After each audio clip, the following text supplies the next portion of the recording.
trilhão na economia, ou seja, no saque, tá? Ou seja, daria 1 trilhão e 700 bilhões de reais em 10 anos.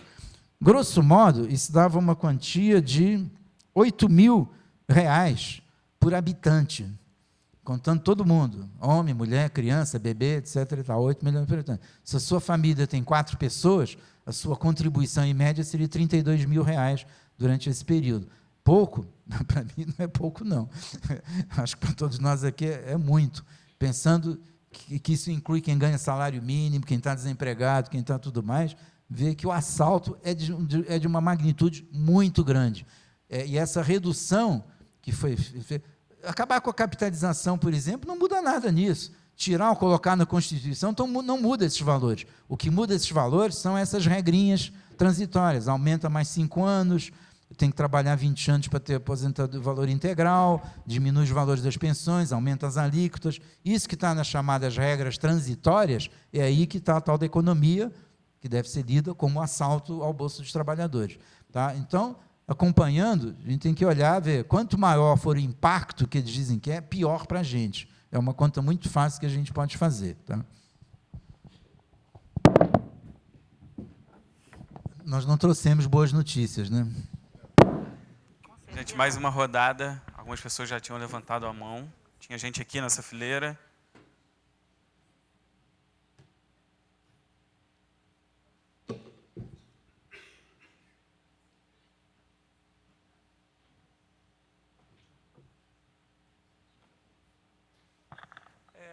Bom dia, meu nome é Ailton.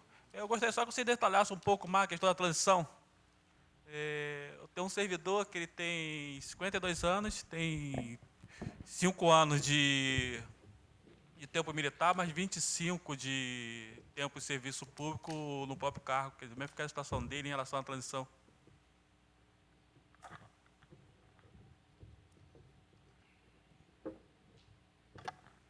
Bom dia, Elizabeth, docente do Instituto de Nutrição Josué de Castro. Primeiramente, felicitar a PR4 pela iniciativa. Quanto mais debates, mais esclarecimentos, né, nós temos a respeito do assunto.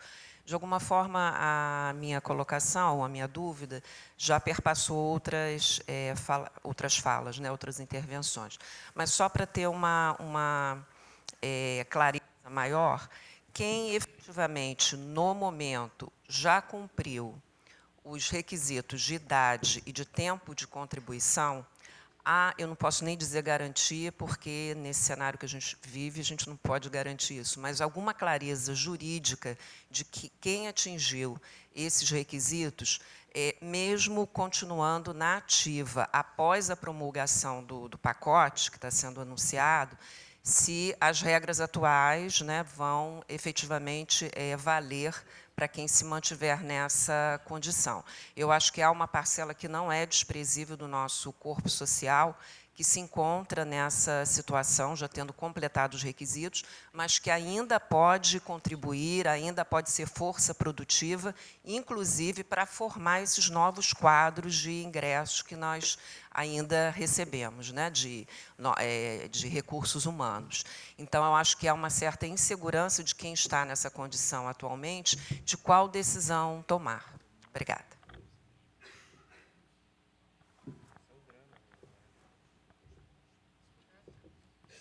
Bom dia, meu nome é Natália. Eu gostaria de saber como é que fica a situação do servidor que entrou entre 2003 e 2013. Porque até 2003 a gente tinha a paridade e a igualdade, né, com relação ao ativo e o aposentado. A partir de 2013, a gente perde esses dois direitos e fica com um teto e complementando pela FUNPRESP. E entre 2003 e 2013, eu sou servidora desde 2010, estou vindo para a UFRJ por vacância, e até então o que me passaram é que eu teria perdido a paridade. E como é que fica a nossa situação com essa reforma? A gente fica como direito adquirido, já que a gente entrou em 2010, ou a gente vai entrar pelas novas normas da Previdência, se caso for aprovada?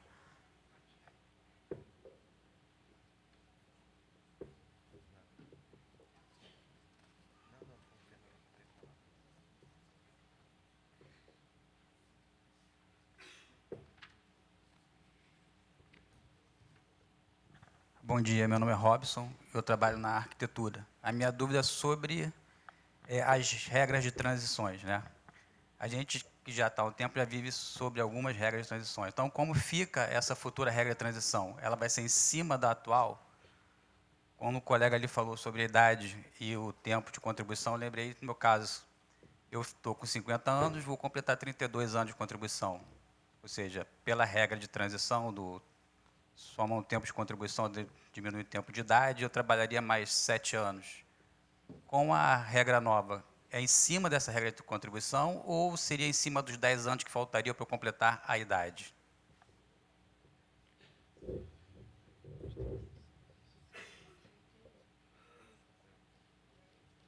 Ronaldo do Direito. Em relação à regra de transição também, o pessoal que entrou, né, após 2003, né, está numa situação bem mais precária, não existe absolutamente nada de regra de transição para eles?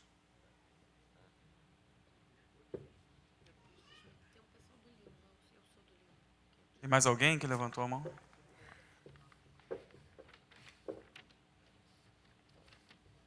Bom dia, sou o Hudson, né? Sou agora novo servidor, assistente de administração.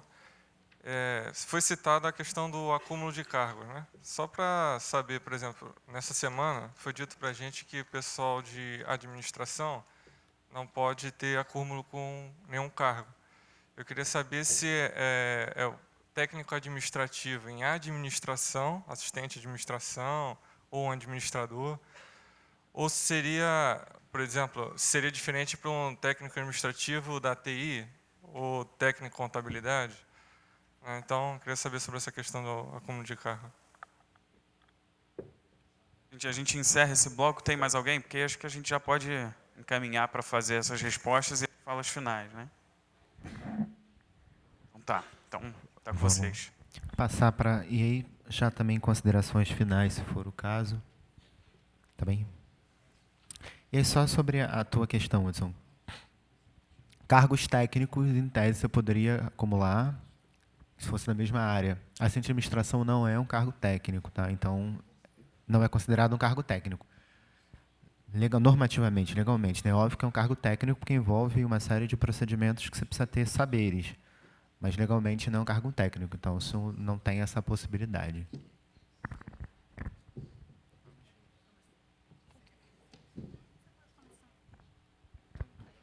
É melhor que você responda tudo quando tiver respondido.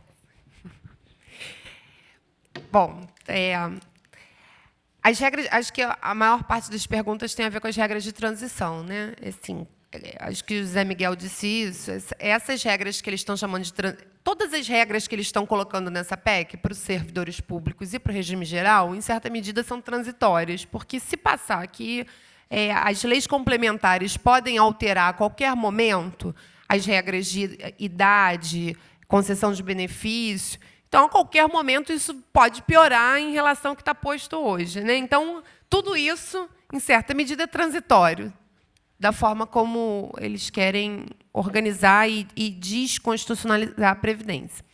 Só que, dentro desse transitório, existe uma transição do transitório, né? Que vai até 2022. Então, a regra final, por exemplo, em relação à idade, né?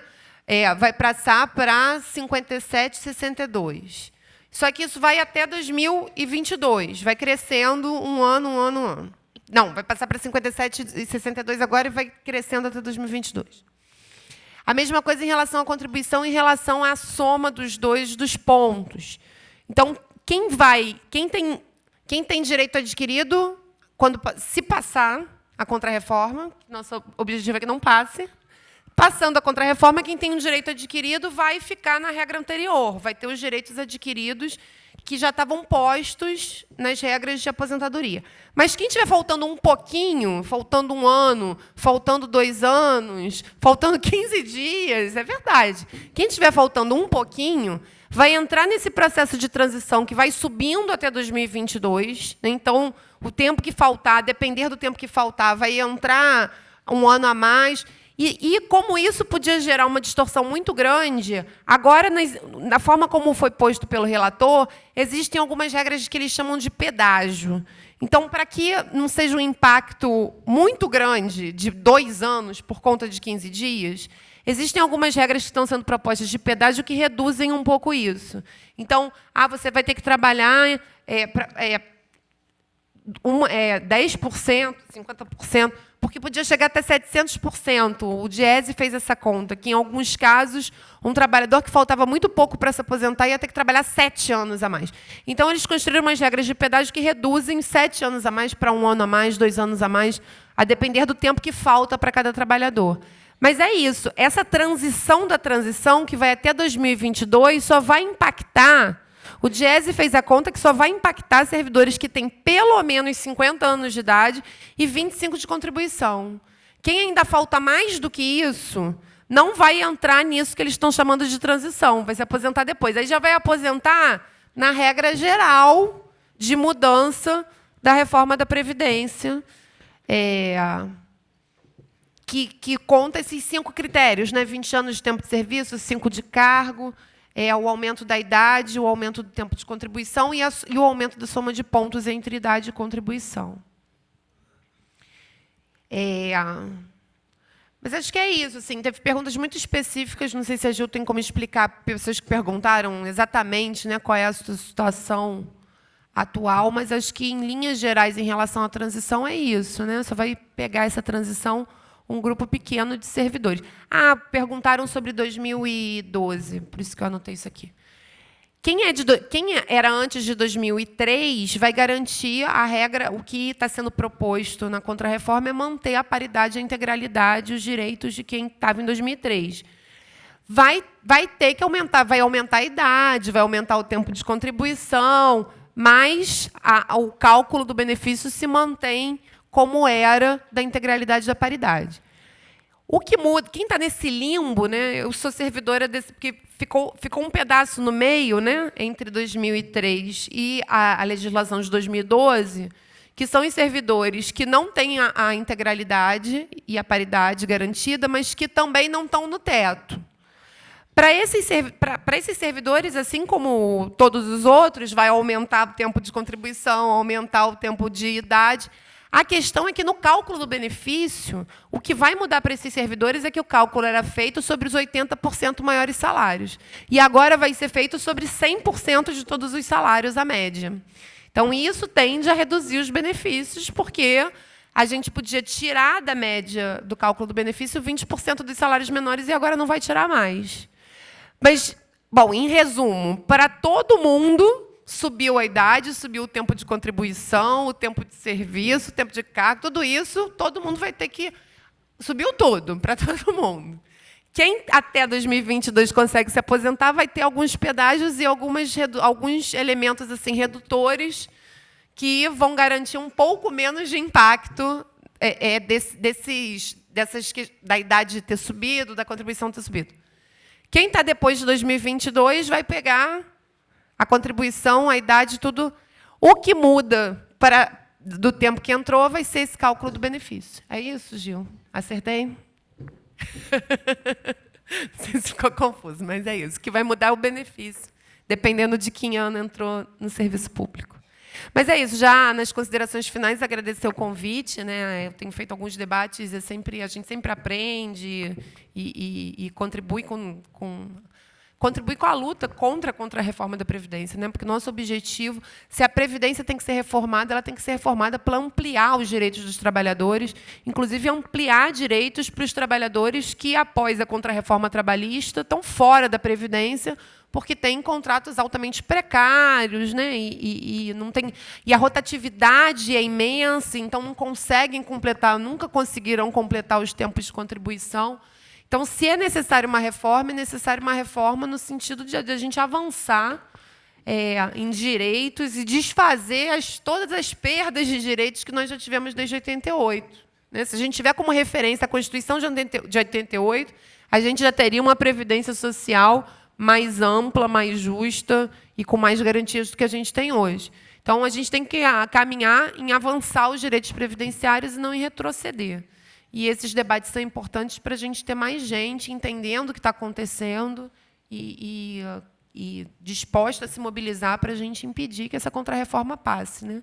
Que a gente não precise ter regras de transição, aumento de idade, que o que a gente está discutindo aqui não seja necessário ser aplicado para ninguém, né? Que a gente garanta os direitos que estão postos para os servidores e para o conjunto dos trabalhadores. Mas é isso, agradecer e me disponibilizar para outros debates, né? Aqui no FRJ, enfim. É isso, obrigada.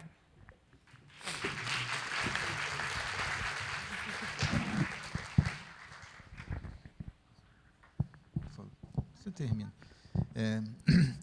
Então, mal educadamente, esqueci de agradecer o convite e tal, mas também com a apresentação que o Agnaldo fez, falou que era obrigação, não sei o que e tal, pô, também, então também não vou agradecer nada.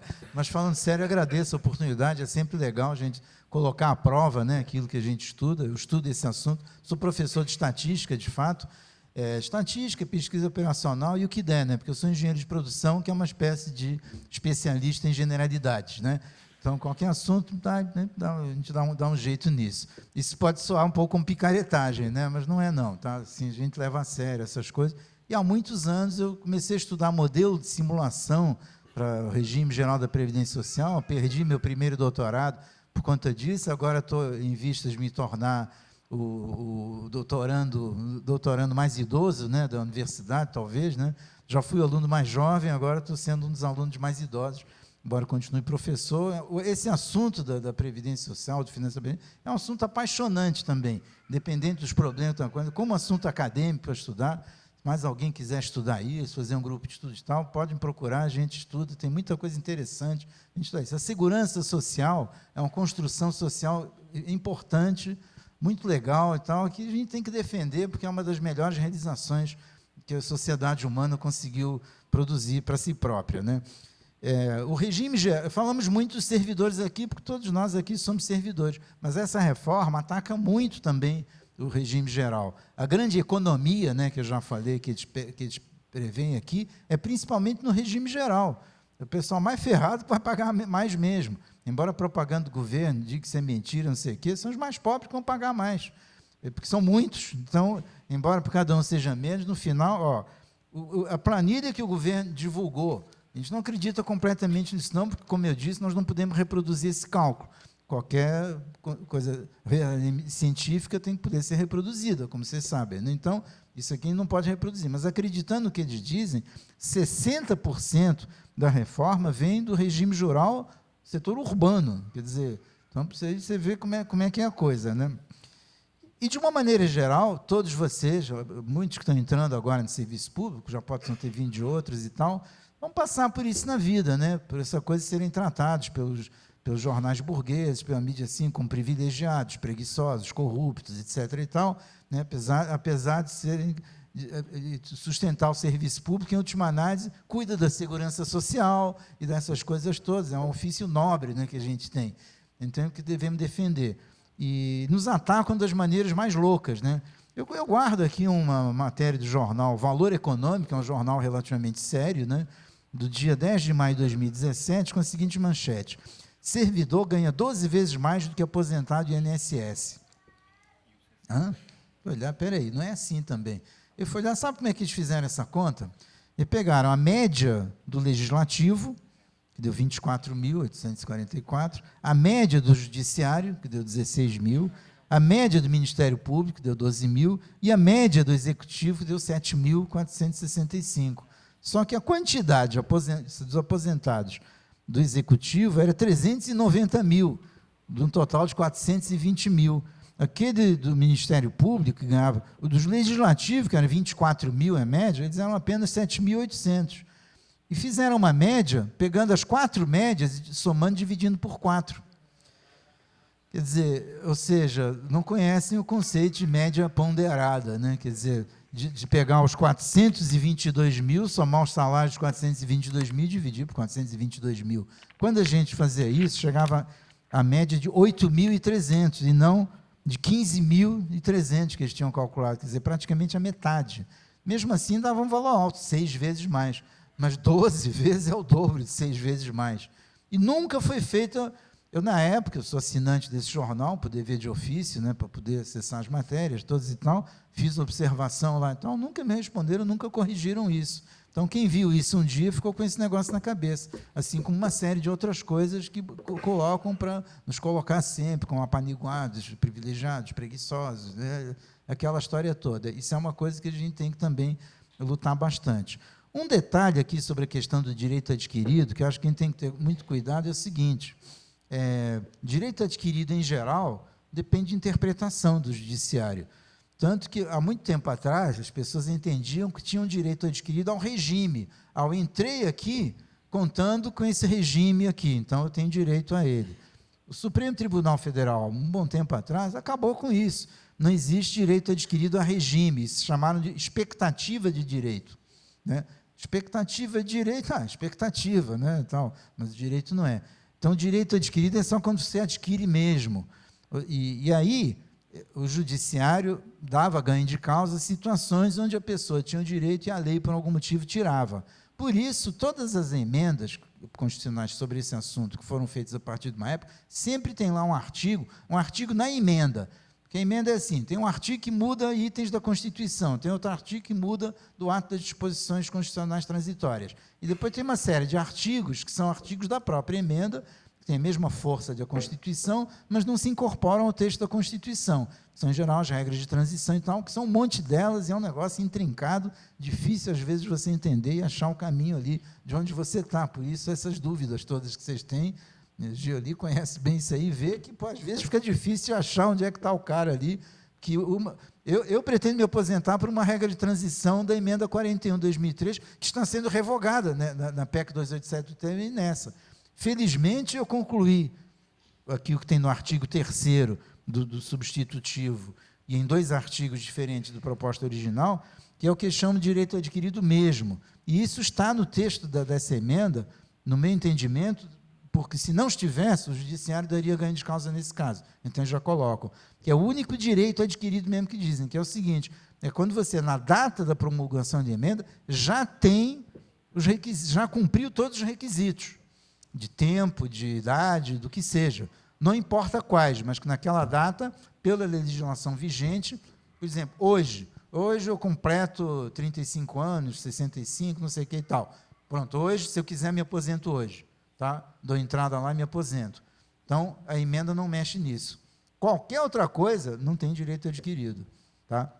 Não tem.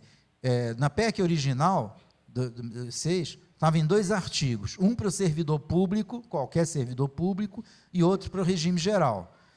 No substitutivo do relator, colocou isso num artigo só, artigo 3º. E aí, fala em servidor público federal e regime geral. Ou seja, Ju, se ela tivesse jeito, ela não, que ela não tem ainda, óbvio, não tem direito, ela não tem direito nenhum ainda, entendeu? Mas qualquer colega seu que já tenha direito para se aposentar hoje, não está coberto por essa versão da PEC, vai ter que entrar no judiciário lá. O sentido de tirar os estados e municípios da reforma, essa coisa é meio dúbia. Tiraram as reformas e tiraram os direitos também, e tiraram as proibições, ou seja, inclui e exclui ao mesmo tempo, na verdade, né? Porque não define as regras dos estados e municípios, mas define que os estados e municípios podem fazer o que quiserem. Entendeu? Então, essa coisa de inclui ou não inclui os estados e municípios, quem tem discutindo mais esses dias, tem vários gumes essa faca daí, tem que ter cuidado com isso. Tá? Então, é isso. Espero ter a oportunidade de explicar para quem quiser mais, estudar mais isso aqui, e principalmente contar com os companheiros aqui, colegas, amigos, etc., e mesmo que não forem amigos, mas que estejam no mesmo barco que a gente está, de a gente conseguir se livrar do iceberg. Entendeu? Não adianta procurar bote, não adianta conversar com o comandante para achar um lugar melhor, não adianta pisar na cabeça do outro. A gente tem que unir-se, servidores públicos e servidores do regime privado, e militares, inclusive. Quer dizer, na minha opinião, tudo que é trabalhador, de qualquer tipo, tem alguém que acha que militar não é trabalhador, mas, enfim, tudo isso porque é essa união que pode nos dar força para barrar para barrar essa PEC por inteiro, e aí passar a discutir a questão das contas do Estado, tudo mais, de maneira séria, e não essa coisa aí que estão fazendo. Tá? Então, principalmente, contamos com todos os novos, com a energia para lutar pelo serviço público, pela sua carreira, pelo povo em geral e por uma sociedade decente, né, para todos nós vivermos. Tá? Muito obrigado pela oportunidade, mais uma vez. Deixa eu só rapidamente, assim, ficou confuso que eu falei corrigir a questão da idade mínima. Hoje é 55 e 60, né? O que eles querem, se aprovar a PEC, vai imediatamente aumentar um ano. Vai aumentar imediatamente para 56 e 61. Então, por isso, se estiver faltando 15 dias para alguém, vai virar um ano. Então, é um aumento assim, de muitos por cento. Então, eles vão fazer algumas regras que eles chamam de pedágio para abater esse tempo quando ele fica muito maior do que era. E aí vai crescendo até 2022, aí até chegar ao final, que é 62 e 65, né? A idade mínima que eles estão propondo na contrarreforma. Então, eu também tenho que agradecer a todos vocês e me colocar à disposição para qualquer dúvida que tenha. Meu e-mail é gil@pr4.ufrj.br.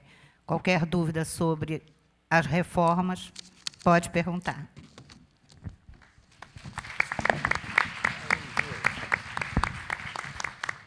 Gente, obrigado pela presença de todos e todos.